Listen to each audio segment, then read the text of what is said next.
Hey YouTube, Sogyo here, and are you very tired after your long vacation? Well, you may as well check into the nearest hotel. It's called Hilbert's Grand Hotel, and it's got a special surprise waiting for you, because this hotel is infinitely large. Once you enter, you see the manager sitting, and then to the right of him is a countably infinite span of rooms going on forever. So you decide to go in and book a room. But there's a problem. The problem is that every single room has already been booked. An infinite amount of people have booked infinite amounts of rooms. So there isn't actually any room left for you. Or is there? Well, there actually is. Now, the solution is the manager goes on the intercom, the PA, and he tells everyone in every single room to move up a room. So the person in room 1 will move to room 2, the person in room 2 will move to room 3, and so on and so on. That means that there is one free room now. Because it's infinite, you can just add more rooms at the end into which they can go. So now there is room at the start where you can now go yourself. You now have a free hotel room. Now, if this signal were to travel at the speed of light, it would quite literally take forever for it to reach the end, but that doesn't matter because you have a free room now in the hotel. But there's a problem. A concert has just ended near your hotel. This concert utilized teleportation technology to bring in people from all across the multiverse.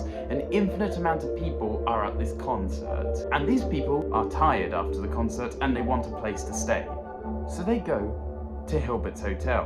But wait, it's already filled with an infinite amount of people. So how are they going to accommodate this group of people? Well, it's actually not that difficult to do. So how are they going to accommodate this group of people? You can think about it yourself if you want to. But here's the answer. They tell the person who's in room 1, you, to move to room 3.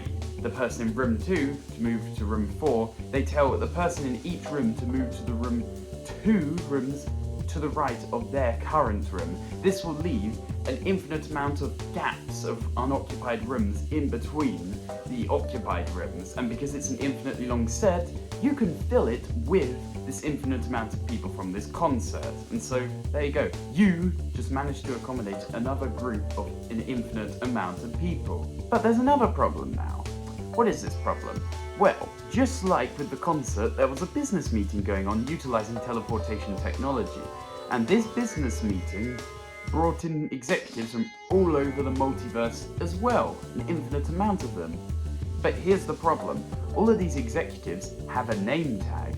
The name tag is very simple. All their names are just an infinitely long, random string of the letters P and I. That's it. That's their entire name.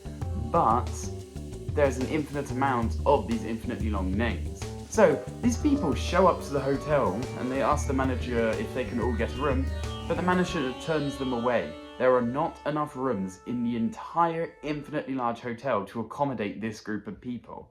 But how can that be? How come you could accommodate another previous group of infinite people from the concert with ease? How could you do that, but not be able to do the same here? Well, it's because of the different types of infinity. The number of people from the concert is countably infinite. You can count towards infinity. You can't reach it, but you can start an infinitely small amount of progress towards that.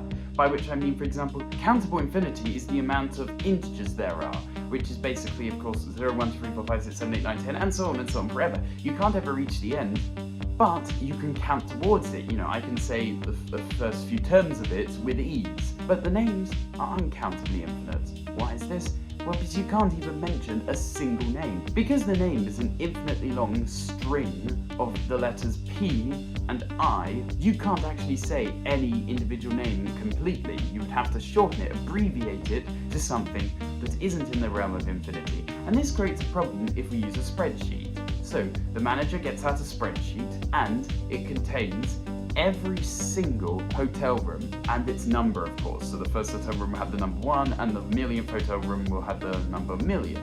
So all of these are here, and this is an uncountably infinitely long set of numbers. But then on the right hand side, you put in the uncountably infinite set of names.